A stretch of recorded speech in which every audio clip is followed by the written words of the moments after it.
Good evening. The situation at Japan's Fukushima nuclear plant has gotten worse. Japan's Nuclear Safety Agency just reported an explosion has been heard at reactor unit 2. It's the third explosion in 4 days. The explosion is feared to have damaged the reactor's pressure suppression system and put the radiation levels over the legal limit. Emergency operations to pump seawater into Unit 2 had temporarily failed, exposing its fuel rods for several hours. In all, the cooling systems at 3 of the plant's reactors are failing, which means the fuel rods are likely melting. Earlier in the day, a hydrogen explosion at another unit in the plant left 11 workers injured. Operators knew the seawater flooding would cause a pressure buildup, but believed they had no choice in trying to avoid a complete meltdown.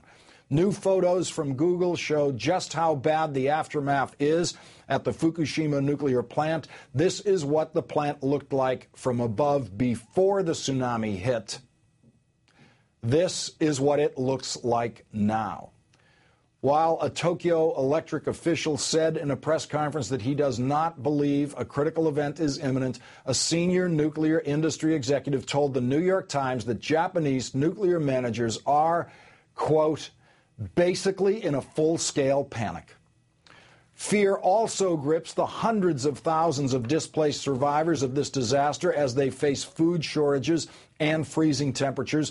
The U.S. Geological Survey has upgraded Friday's earthquake in Japan to a 9.0. Officials estimate that at least 10,000 people were killed in the disaster.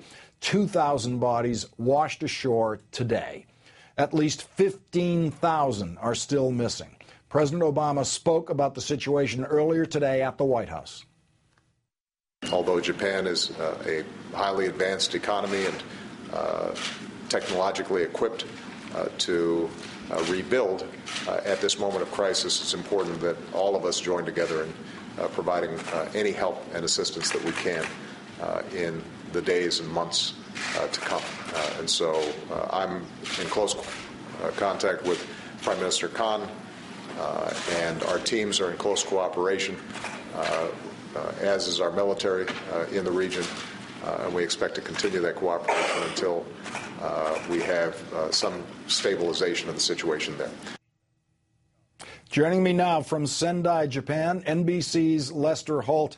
Lester, do you have any new information about the explosion that has just occurred at the Fukushima plant?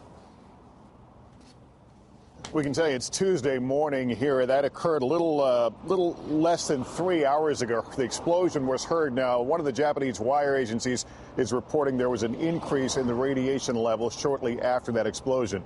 We haven't independently confirmed that. But we do know this is the same reactor in which those rods had been exposed earlier as the system to try and pump seawater in to cool the rods was failing.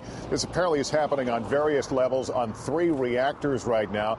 It's amazing in what a short time suddenly we have all become versed on at least the basics of nuclear physics, and none of the scenarios are good. One of the things we've noted over the last couple of days is we hear different reports from different experts, sometimes from the same agency, that don't add up. The Prime Minister here today has moved forward to ask or to form the creation of a joint task force or a joint command between the government and the authority that operates those plants. And we've heard varying reports as to how serious all this is, what a meltdown would mean with the actual container that the reactors are in. Would that melt through? And the various questions about the radioactivity. They continue to have a 12.5 mile, I'm sorry, something's in my eye, a 12.5 mile exclusion zone around the area in which people have been largely evacuated. If they've not evacuated, they're being asked to stay inside their homes. There have been questions as to whether this should be raised from the level 4 that it has been, the level 4 in terms of the scale of 0 to 7 from nuclear emergencies. The French have questioned whether this is more serious than the Japanese have let on. All this playing out while people are trying to get on with their lives and recover their lives and find their loved ones from the quake and tsunami. It's kind of an odd situation that they're worrying about a nuclear disaster at the same time. This Search for survivors goes on. We've talked to people a short while ago who don't know where family members are, who say they're not getting food, by the way. There's no food lines here. There are some shelters set up in this area, but a lot of people are sleeping in their cars here. They're afraid to go back in. Their homes are damaged. There have been some aftershocks. Many of them will quickly get your attention and give people reason to be afraid to go back in their homes. At the same time, we've seen life trying to return to normal. People are going about their business. This is a very big city. It's a city of about 1 million people.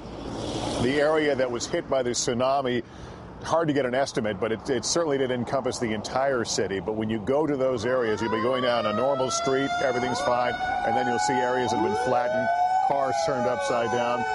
Those are not emergency sirens for tsunamis. Those are just fire trucks. They've been coming back and forth all day. Fire trucks, agencies from all over Japan, as well as internationally, gathered here, going out in big convoys into areas to begin to look for victims. So many areas still untouched here that they haven't gotten to. So we hear these numbers of tens of thousands of people perhaps missing. In some cases, they may be cut off. But the fact is, we really don't know.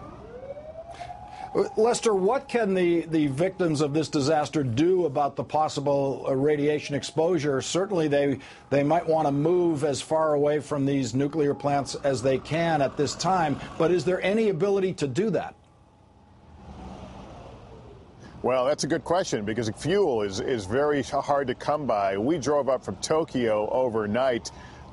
Cars were being turned away that didn't have special permits. We were able to get a special permit to go on what was the equivalent of a toll road.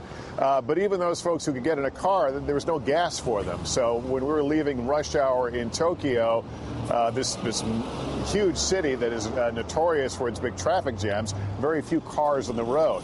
That plays against those people who are trying to get out of these areas. And people are also, I said we're all becoming amateur nuclear physicists. We don't know what we don't know about radioactivity and how far it travels. The government here says 12.5 miles is the zone. They believe that's safe. But we're all aware of the wind shifts. We're aware that 8 U.S. warships encountered some radioactivity that were off the coast of Japan earlier. They've now moved to a safer area. Not a big dose, but it reminds you that it is out there, and people really don't know what to do and have very few options to get out of here. NBC's Lester Holt, thanks for your report tonight, Lester.